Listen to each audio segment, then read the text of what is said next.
It's the Alan Cox Show on 100.7 WMMS.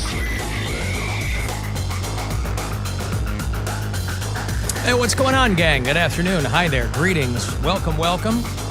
Salutations all around. None of us won the Powerball. None of us are billionaires. A couple of times over. My name is Alan Cox. Thanks for being here. Say hi to Bill Squire. He's right over there. Hey, creepy hugs, everyone. Thanks for listening to and watching this episode of the Alan Cox Show. Don't forget to like, subscribe, and share. A cold one with the boys at Christmas Kwanzaa. Mary Santora is out. Poundcake is back in Studio G.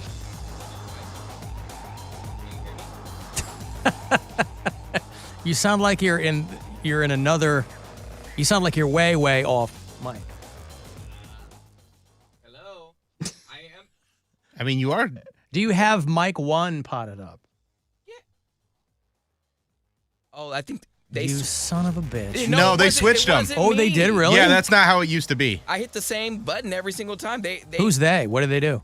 Someone came in here and changed from made mic 2 the furthest mic from me, and mic 1 the closest mic. This is the trouble with all of these. They swapped it. It sounds great on paper. You know, when we moved into these new studios, they go, oh, I mean, they were right. At Oak Tree, not every one of our stations needed their own studio. So they go, we're going to have a lot less square footage.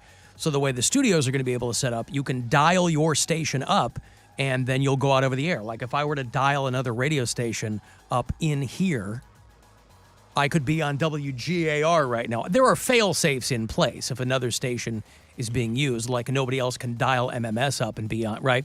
So there are those fail-safes in place. So part of it kind of seems cool on paper. The trouble is that everybody's using, especially the production studios, like technically that's what Poundcake's in. Mm-hmm. These main air studios, not so much, but those production studios, of which we do not have enough, people go in at different times. They're in demand. They have their own settings, and I'm going to have to, when I get myself up and running finally after the first of the year, I'm going to be using the studio the Poundcake's in, and I'm going to have to keep like a note of like all of the specific settings because it can really jam you up. Yeah, it's no one's fault. It just can really. It's just a different situation, and you can get jammed up like that. I've had to do stuff in Poundcakes. I've had to do some in the traffic studios, and everything. Every single one of them has at least one thing that's like a little bit different that you have to get used to when you go in there. Yeah, it's like running a nuclear submarine. You have to make sure that every possible thing is switched on that you need or switched off, as the case may be. So you've used one of the traffic studios then? Yeah. Over in the news just department. Just to record some spots. And they have, we have full boards in here, and those ones they just have, I can't remember what they're called. Roadcasters, which are simple to use. They gave them like toy podcast boards. Yeah. Yeah. Like it's almost simple to a fault because I was like, do I just turn this up and that's it? Like there's no, we have to choose channels. We have to turn on the mics. There's different things you have to do for the boards in our studios. And those ones, it's literally like my first podcast. Yeah, because the technology has simplified to the point where you, for some purposes, it's dummy-proof. Well, you don't need more. There's nothing that's dummy-proof, but I mean, you don't need much more than that. Right. There's a lot of old school radio dudes who will look at that and they're like, where's the board? Like, dude, it's shrunk down to this. Like, I've got a full, obviously, broadcast board in here. Yeah, but if I was sitting here with like a little roadcaster, there's like dudes in their basements with a roadcaster. Hey, it doing gets the job done. Yeah, that's right. If that's all you need. Well, like over the weekend, I was recording a podcast with Bobby in here, and it looks so like what I did to get it set up. He's like, how do you know how to do all this? I'm like, I hit 3 buttons. Like, it's not that complicated. It just looks way more intimidating because there's so many switches and buttons on this board. Yeah, it just takes a while to learn. I never had extensive training on this particular board, so everything I learned is from... I did, and I still learned it off like the other one. I did the course twice with the guy, and then watched a bunch of stuff, and I'm like, I still don't know I had I had the lecture, and then I honestly just learned by hands-on. I know what the board is supposed to look like when I broadcast, and then everything that looks different, I try to change it to when it looks normal. So I'm in here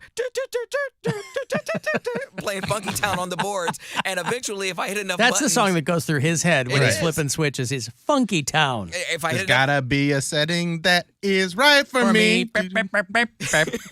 Yeah, so when it looks right in my head, I'm like, let me try it, and usually it works. So I didn't catch that one because these mics never change.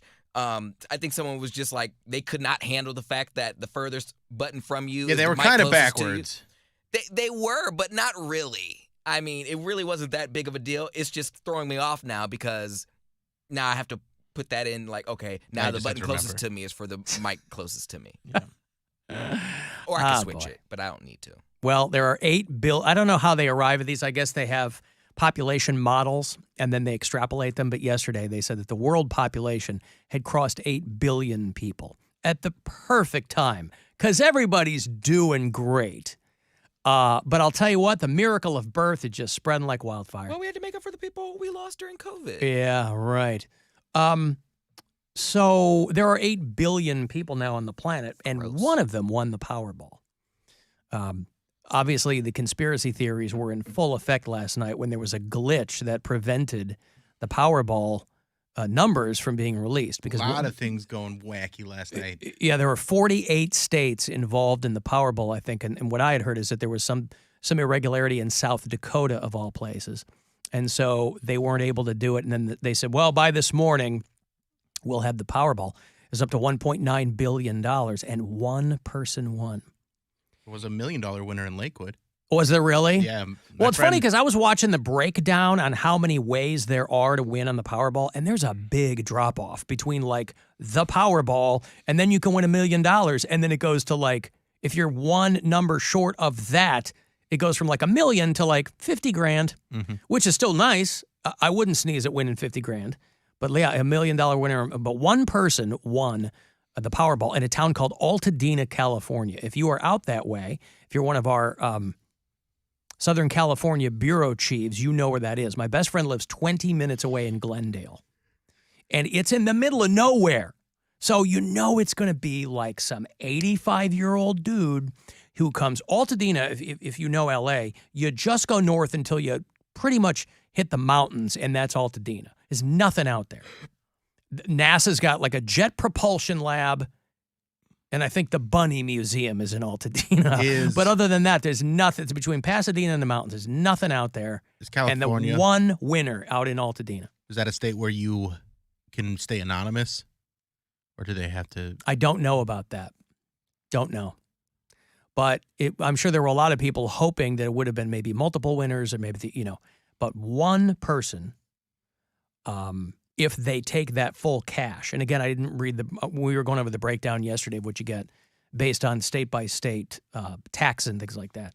It differs. And so I was just kind of looking at Ohio. California, famously, taxes are higher out there. But this person is still, if there was ever a time you wouldn't worry about losing so much money, it's when it was the largest Powerball ever. $1.9 billion.